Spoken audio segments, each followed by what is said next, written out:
தொடர்ந்து சூப்பர் 60 செய்திகளை பார்க்கலாம்.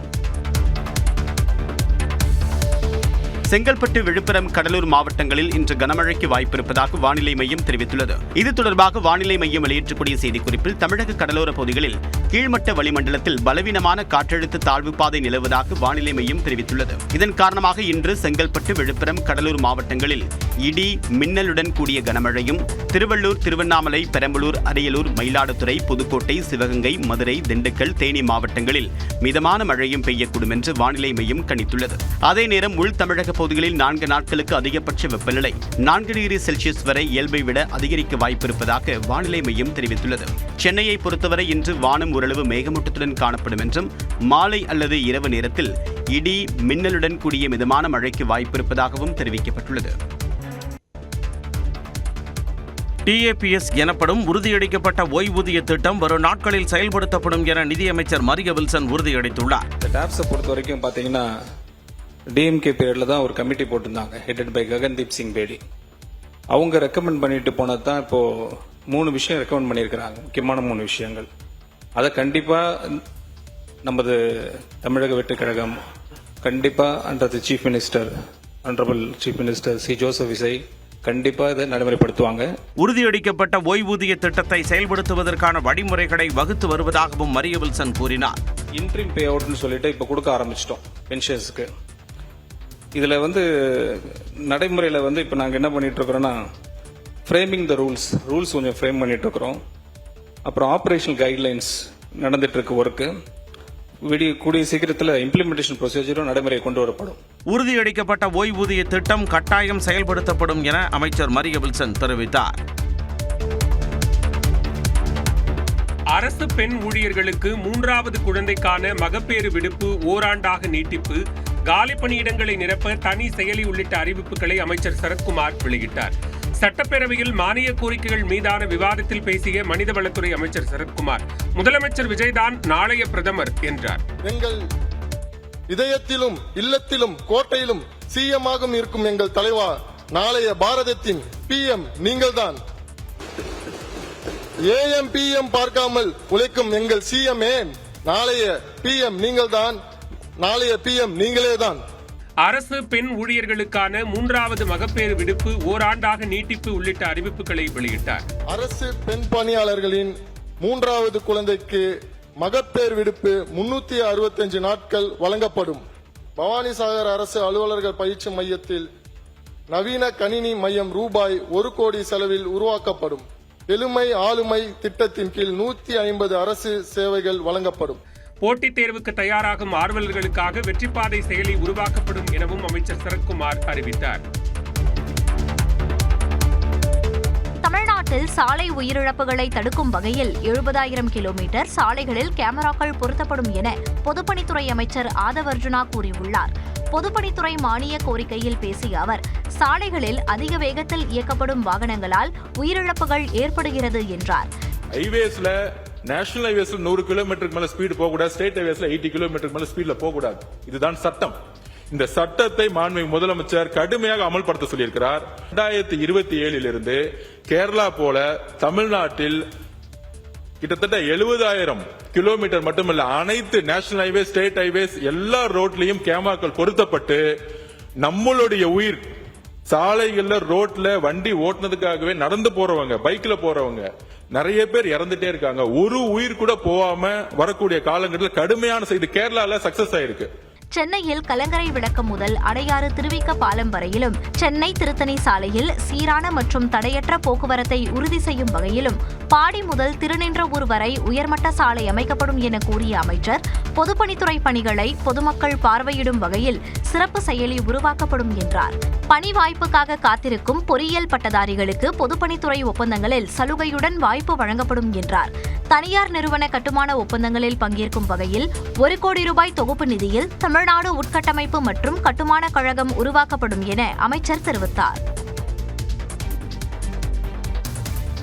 பெண்களிடம் விளையாட்டை ஊக்குவிக்கும் வகையில் தமிழ்நாடு முழுவதும் சிங்கப்பெண் விளையாட்டு திருவிழா நடத்தப்படும் என விளையாட்டுத்துறை அமைச்சர் ஆதவர்ஜுனா தெரிவித்துள்ளார். பேரவையில் விளையாட்டுத்துறை மானிய கோரிக்கையின் போது அறிவிப்புகளை வெளியிட்ட ஆதவர்ஜுனா, எம்எல்ஏக்கள், நீதிபதிகள், அரசு அதிகாரிகள் என அனைவரும் பங்கேற்கும் விளையாட்டு போட்டிகளும் நடத்தப்படும் என்றார். மேலும் தேசிய அளவிலான போட்டிகளில் பங்கேற்கும் தமிழக வீரர் வீராங்கனைகளுக்கான விமான பயண கட்டண செலவை அரசே ஏற்கும் என்றார். ஒலிம்பிக் பாரா ஒலிம்பிக் போட்டிகளில் தங்க பதக்கம் வெல்லும் தமிழ்நாட்டை சேர்ந்த வீரர் வீராங்கனைகளுக்கு வழங்கப்பட்டு வரும் உரிய ஊக்கத்தொகை ஹை கேஷ் இன்சென்டிவ் ரூபாய் 3 கோடியிலிருந்து 5 கோடியாகும். வெள்ளி பதக்கம் வெல்லும் வீரர் வீராங்கனைகள் 2 கோடியிலிருந்து 3 கோடியாகும். வெண்கல பதக்கம் வெல்லும் வீரர் வீராங்கனைகளுக்கு 1 கோடியிலிருந்து 2 கோடியாகும் உயர்த்தி வழங்கப்படும். தமிழ்நாட்டில் ஒலிம்பிக் சிறப்பு விளையாட்டு மையங்கள் உருவாக்கப்படும் என்றும் சென்னையில் பாராலிம்பிக் சிறப்பு விளையாட்டு மையம் ஏற்படுத்தப்படும் எனவும் அமைச்சர் தெரிவித்தார். ஒலிம்பிக் பாராலிம்பிக் போட்டிகளுக்கு தகுதி பெறுவோருக்கு வழங்கப்படும் நிதி 15 லட்சமாக உயர்த்தப்படும் என்றும் திருநர்களின் திறன்களை வெளிப்படுத்தும் வகையில் அவர்களுக்கான விளையாட்டுப் போட்டிகள் நடத்தப்படும் எனவும் ஆதவர்ஜுனா கூறினார். தமிழக விவசாயிகள் அவர்களின் வேலையை பார்க்கட்டும், நாங்கள் எங்கள் வேலையை பார்க்கிறோம் என கர்நாடக முதலமைச்சர் டி.கே. சிவக்குமார் தெரிவித்துள்ளார். உயிரிழந்த மூவரின் குடும்பத்திற்கு கர்நாடக அரசு அறிவித்துள்ள நிதி ரூபாய் 5 லட்சம் மிக குறைவு. எனவே தமிழக அரசின் சார்பாக பாதிக்கப்பட்ட குடும்பங்களுக்கு தேவையான உதவிகள் செய்ய இந்த அரசை வலியுறுத்துகிறேன். கர்நாடக மாநிலத்தில் 3 தமிழர்கள் கொல்லப்பட்டது தொடர்பாக சட்டப்பேரவையில் சிறப்பு கவன ஈர்ப்பு தீர்மானம் கொண்டு வந்து அதிமுக பொதுச் செயலாளர் எடப்பாடி பழனிசாமி பேசிய காட்சிகளே இவை. இதேபோல் கர்நாடக வனத்துறையினர் மீது கொலை வழக்கு பதிவு செய்ய வேண்டும் என்று திமுக உறுப்பினர் மனோஜ் பாண்டியன் வலியுறுத்தினார். இதை நாம் சாதாரணமாக எடுக்கக்கூடாது. இது தமிழர்களுக்கான பிரச்சனை. அவர்கள் கொடுக்கின்ற விளக்கங்களையும் ஏற்கக்கூடாது. தெளிவான நீதி விசாரணை நடைபெற வேண்டும். இந்த விவகாரத்தில் சட்ட ரீதியான நடவடிக்கை எடுக்கப்படும் என்று சட்டத்துறை அமைச்சர் நிர்மல்குமார் உறுதியளித்தார். மேஜிஸ்ட்ரேட் தலைமையிலான விசாரணையும் நடைபெற்று வருகிறது. இது கொடுத்த டெவலப்மெண்ட்ஸை பார்த்துட்டு அது கொடுத்து ஏதாவது தேவைப்படும் என்றால் நம்ம அடுத்த கட்ட நடவடிக்கை கொடுத்து நம்ம செய்வோம். உயிரிழந்த 3 தமிழர்களின் குடும்பத்திற்கு 10 லட்சம் ரூபாய் வழங்கப்படும் என்று வனத்துறை அமைச்சர் ரஞ்சித்குமார் உறுதியளித்தார். தமிழக வனத்துறை சார்பாக இறந்தவர் அந்தோணிசாமி குடும்பத்திற்கும், ஜான் ரோஸ் பீட்டர் அவருடைய குடும்பத்திற்கும், குமார் என்பவர் குடும்பத்திற்கும் ரூபாய் 10 லட்சம் அதிகாரிகளிடம் ஆலோசிக்கப்பட்டு விரைவில் வழங்கப்படும். அதே நேரம் 3 தமிழர்களின் குடும்பத்திற்கு நிதியுதவி வழங்குவது குறித்து முதலமைச்சர் ஆய்வு செய்து நடவடிக்கை எடுப்பார் என அமைச்சர் நிர்மல்குமார் விளக்கமளித்தார். கர்நாடகாவில் 3 தமிழர்கள் சுட்டுக் கொல்லப்பட்ட விவகாரத்தில் தமிழ்நாடு அரசு தலையிடக்கூடாது என்று அம்மாநில முதலமைச்சர் டி.கே. சிவக்குமார் வலியுறுத்தியுள்ளார். கர்நாடகாவின் சாம்ராஜ்நகர் மாவட்டத்தில் வனத்துறையினரால் 3 தமிழர்கள் சுட்டுக் கொல்லப்பட்டதற்கு கண்டனம் தெரிவித்திருந்த முதலமைச்சர் விஜய், இந்த சம்பவம் தொடர்பாக கர்நாடக வனத்துறை கொடுத்த விளக்கம் ஏற்புடையது அல்ல என்றும், இந்த கொடூர சம்பவம் தொடர்பாக நேர்மையான விசாரணை நடத்த வேண்டும் என்றும் கேட்டுக் கொண்டிருந்தார். இது தொடர்பாக பெங்களூருவில் செய்தியாளர்களிடம் பேசிய கர்நாடக முதலமைச்சர் டி.கே. சிவக்குமார், ஒரு மாநிலத்தின் விவகாரத்தில் மற்றொரு மாநிலம் தலையிடக்கூடாது என்று திட்டவட்டமாக தெரிவித்தார். I can't involve in any of the Tamil Nadu law and order problem. Own states have own problem. They should also know that we know how to protect our state. Let them do their job, we will do our job. I don't want to interfere with their administration. நாம் நமது நாட்டின் புனிதத்தை பாதுகாக்க வேண்டியது அவசியம் என்றும் முதலமைச்சர் DK. Sivakumar தெரிவித்தார். கர்நாடக மாநிலம் சாம்ராஜ்நகர் துப்பாக்கிச்சூடு சம்பவத்தில் 3 தமிழர்கள் சுட்டுக் கொல்லப்பட்ட சம்பவத்தில் சாட்சியாக உள்ளவர் தனது உயிருக்கு ஆபத்து உள்ளதாக அச்சம் தெரிவித்துள்ளார். 3 பேர் கொல்லப்பட்ட நிலையில் மகிமாதாஸ் என்பவர் மட்டும் லேசான காயத்துடன் உயிர் தப்பினார். மருத்துவமனையில் சிகிச்சை பெற்று வரும் அவர் வீடியோ ஒன்றை வெளியிட்டுள்ளார். அதில் கடந்த சனிக்கிழமை காலையில் நிகழ்ந்த சம்பவத்தின் போது தான் பயந்து கீழே விழுந்தேன் என கூறியுள்ளார். 5 நிமிடங்களுக்கு பிறகு அமைதி நிலவியதும் எப்படியோ அங்கிருந்து தப்பி வீட்டிற்கு சென்றதாகவும் தெரிவித்துள்ளார். மைசூர் மருத்துவமனையில் அனுமதிக்கப்பட்ட நிலையில் காவல்துறையினர் மற்றும் வனத்துறையினர் தன்னை விசாரணைக்கு அழைக்கலாம் என்று குறிப்பிட்டுள்ளார். அப்பொழுது தனது உயிருக்கு ஆபத்து ஏற்படலாம் எனவும் அச்சம் தெரிவித்துள்ளார். ಎನ್ಕ್ವೈರಿಗೆ ನಮ್ಮನ್ನು ಸಾಕ್ಷಿಗೆ ಆಳಿದೆ ಅಂತ ಎಲ್ಲರ ಮೇಲೆ ಹೇಳಿ ಪೊಲೀಸ್ನವ್ರ ಮೇಲೆ ಇದು ಮಾಡ್ತಾ ಇದ್ದಾರೆ. ನಮ್ಗೆ ಅವ್ರ ಕಂಡ್ರೆ ಸ್ವಲ್ಪ ಭಯ ಆಯ್ತದೆ. ನಮಗೆ ಸಿರ್ವೇನು ಪೊಲೀಸ್ನವರು ಸಾಕ್ಷಿ ಆಗಿರ್ತೀವಿ, ನಮಗೆ ಹೆಚ್ಚಿಗೆ 3 பேர் கொல்லப்பட்ட சம்பவம் தமிழ்நாட்டில் பெரும் கொந்தளிப்பை ஏற்படுத்திய நிலையில் சாட்சியாக உள்ள ஒரே நபரும் உயிருக்கு ஆபத்து உள்ளதாக கூறி வீடியோ வெளியிட்டுள்ளது அதிர்வலையை ஏற்படுத்தியுள்ளது. தென்மாநில முதலமைச்சர்களின் மாநாட்டில் பங்கேற்பதற்காக இன்று இரவு மத்திய உள்துறை அமைச்சர் அமித்ஷா சென்னை வருகிறார். அமித்ஷா தலைமையில் 31வது தென்மண்டல முதலமைச்சர்கள் மாநாடு நாளை சென்னை அருகே கோவளத்தில் உள்ள நட்சத்திர விடுதியில் நடைபெறுகிறது. இதில் தமிழ்நாடு முதலமைச்சர் ஜோசப் விஜய், கர்நாடக முதலமைச்சர் DK சிவக்குமார், கேரள முதலமைச்சர் சதீசன், ஆந்திர முதலமைச்சர் சந்திரபாபு நாயுடு, தெலுங்கானா முதலமைச்சர் ரேவந்த் ரெட்டி, புதுச்சேரி முதலமைச்சர் ரங்கசாமி ஆகியோர் பங்கேற்க உள்ளனர். அத்துடன் அந்தந்த மாநில தலைமைச் செயலாளர்கள் மற்றும் பல்வேறு துறைகளின் IAS அதிகாரிகள் உள்ளிட்டோர் பங்கேற்க உள்ளனர். இந்த மாநாட்டில் பங்கேற்பதற்காக மத்திய உள்துறை அமைச்சர் அமித்ஷா இன்று இரவு 7 மணி அளவில் சென்னை வருகிறார். பின்னர் கோவளத்தில் உள்ள தனியார் விடுதிக்கு செல்லும் அவர் முக்கிய நபர்களை சந்திக்கிறார். இதனைத் தொடர்ந்து முதலமைச்சர்கள் மாநாட்டில் நாளை அமித்ஷா கலந்து கொள்கிறார். இந்த மாநாட்டில் மாநிலங்களுக்கு இடையேயான ஒருங்கிணைப்பு, வளர்ச்சி திட்டங்கள், பாதுகாப்பு குறித்து ஆலோசிக்கப்படுகிறது. மேலும் காவிரி நீர் பங்கீடு, மேகதாது அணை மற்றும் கர்நாடகா துப்பாக்கிச்சூடு விவகாரம் குறித்து விவாதிக்கப்படுமா என எதிர்பார்ப்பு எழுந்துள்ளது. மதுரையில் பூசாரி பரமசிவம் உயிரிழந்தது தொடர்பாக உரிய விசாரணை நடத்தப்படும் என நீதிபதி உறுதியளித்த நிலையில் உடலை உறவினர்கள் பெற்றுக் கொண்டனர்.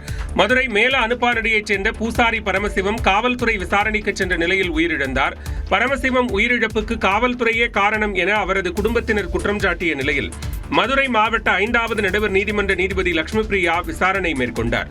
அந்த நேரத்தில் மதுரை மாநகர காவல்துறை வெளியிட்ட அறிக்கையில் பூசாரி பரமசிவம் வீட்டில் தற்செயலாக கீழே விழுந்ததில் தலையில் காயமடைந்து உயிரிழந்ததாக தெரிவிக்கப்பட்டிருந்தது. இதற்கு பூசாரியின் மனைவி ஐயம்மாளும் மகன் பிரபுவும் கடும் கண்டனம் தெரிவித்தனர். வேற யாருமே இல்ல. ஆஸ்பத்திரியில வந்து பேரம் பேசினாங்க. 5 எவ்வளவு செலவானாலும் பரவாயில்ல. இன்ஸ்பெக்டர் தான் பேசினாரு. எல்லாம் பேசி எவ்வளவு செலவானாலும் பரவாயில்ல. ஏத்துக்கிறேன், நான் பாத்துக்கிறேன். உயிர் இருந்தா தானே பார்க்க முடியும்.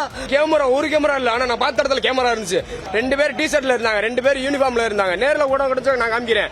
அது போக உள்ள SSR இன்ஸ்பெக்டர் எல்லாமே இருந்தாங்க. நின்று அடிக்கப்பட்டாங்க. மாவட்ட நீதிபதியிடம் பரமசிவம் குடும்பத்தினர் முறையிட்டனர்.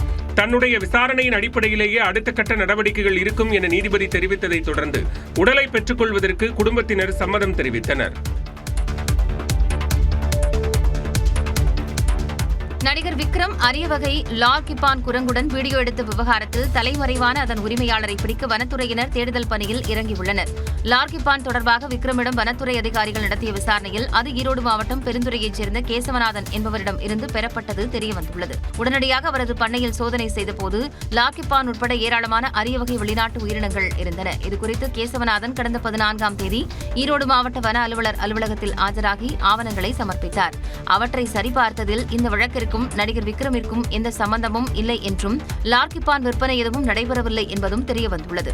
இதனிடையே கேசவநாதன் அழிந்து வரும் அரிய வகை உயிரினங்களை வைத்திருந்தது தொடர்பாக வன உயிரின பாதுகாப்பு சட்டத்தின்படி 2 பிரிவுகளின் கீழ் வழக்கு பதிவு செய்யப்பட்டது. இதையடுத்து கேசவநாதன் தலைமறைவானதால் வனத்துறையினர் அவரை தேடி வருகின்றனர். மேலும் அரிய வகை உயிரினங்களான லார்கிப்பான் மற்றும் ஆப்பிரிக்க பூனைகளை மீட்டு விலங்கியல் பூங்காவிற்கு கொண்டு செல்ல வனத்துறையினர் முடிவு செய்துள்ளனர். சென்னை எழும்பூரிலிருந்து இயக்கப்படும் மன்னார்குடி, சேலம், திருச்சி மலைக்கோட்டை ரயில்கள் புறப்படும் இடம் மாற்றப்பட உள்ளது. சென்னை எழும்பூர் ரயில் நிலைய மேம்பாட்டு பணிகள் காரணமாக செப்டம்பர் 1ஆம் தேதி முதல் சில ரயில்களின் சேவைகள் மாற்றப்படுகின்றன.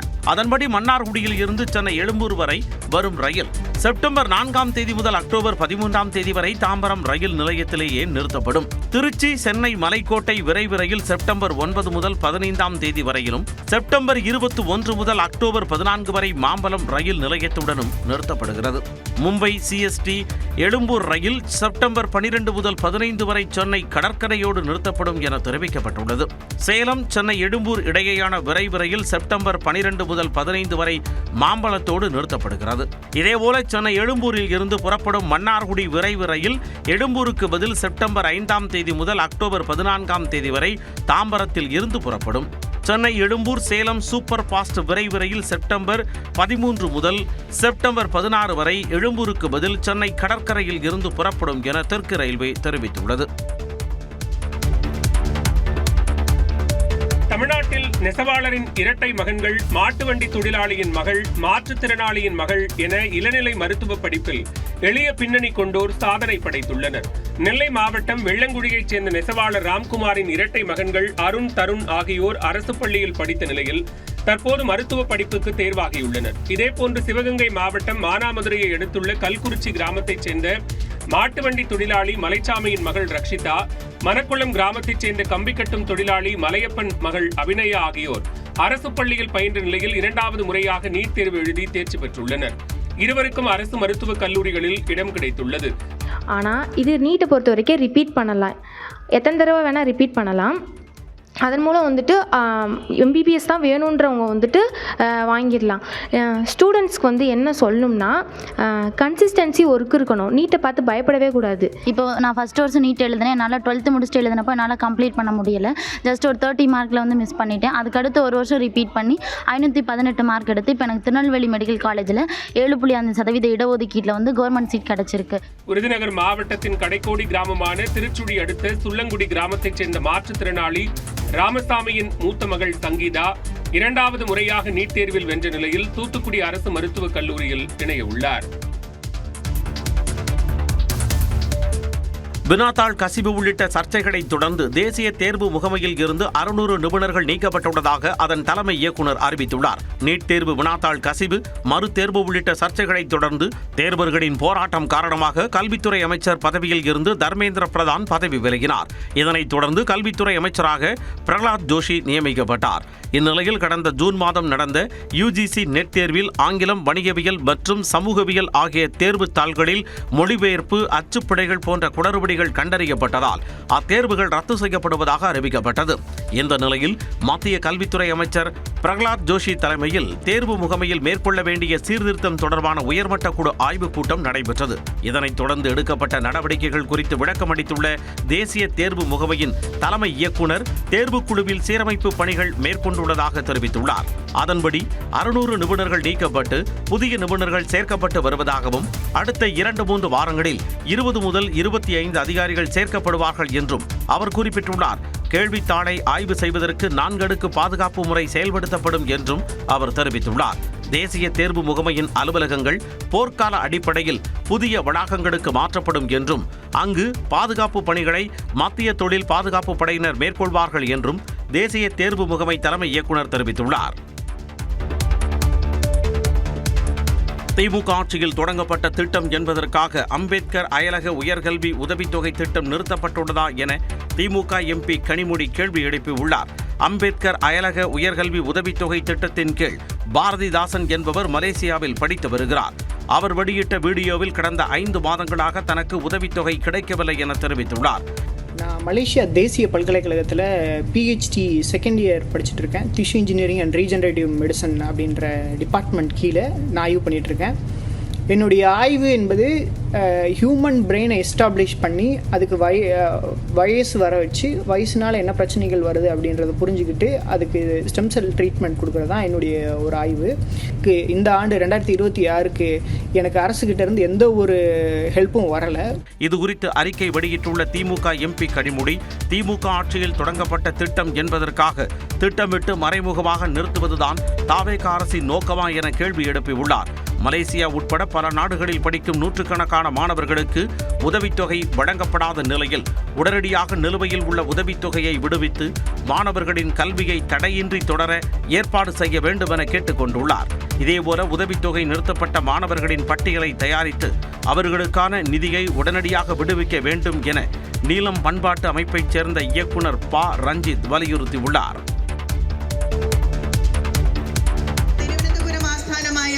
നിലമേൽ എക്സ്പോർട്ടേഴ്സ് ആണ് ready to eat and frozen ഭക്ഷണങ്ങൾ അടങ്ങിയ ഈ കണ്ടെയ്നർ ബുക്ക് ചെയ്തിരിക്കുന്നത്.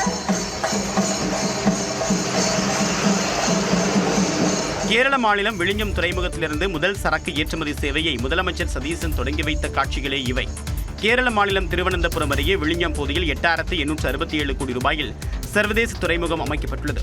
இந்த துறைமுகத்தை கடந்த ஆண்டு மே மாதம் பிரதமர் நரேந்திர மோடி நாட்டிற்கு அர்ப்பணித்தார். அன்று முதல் சரக்கு மாற்று மையமாக செயல்பட்டு வந்தது. கடந்த ஜூலை 31ஆம் தேதி நிலவரப்படி 1057 கப்பல்கள் இந்த துறைமுகத்திற்கு வந்து சென்றுள்ளன. இந்நிலையில் விழிஞம் துறைமுகத்திலிருந்து நேரடியாக ஏற்றுமதி இறக்குமதி சேவை தொடங்கப்பட்டுள்ளது.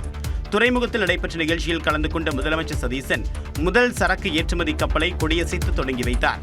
விழிஞத்திலிருந்து முதல் சரக்கு கப்பல் ஸ்பெயின் நாட்டின் வெலன்சியா நகருக்கு புறப்பட்டுச் சென்றது. இதன் மூலமாக ஏற்றுமதியாளர்கள் தங்கள் சரக்குகளை கொழும்பு, சிங்கப்பூர் மற்றும் துபாய் போன்ற துறைமுகங்கள் வழியாக அனுப்புவதற்கு பதிலாக விழிஞ்சத்திலிருந்து நேரடியாக வெளிநாட்டு சந்தைகளுக்கு அனுப்ப முடியும் என்பதும் கவனிக்கத்தக்கது.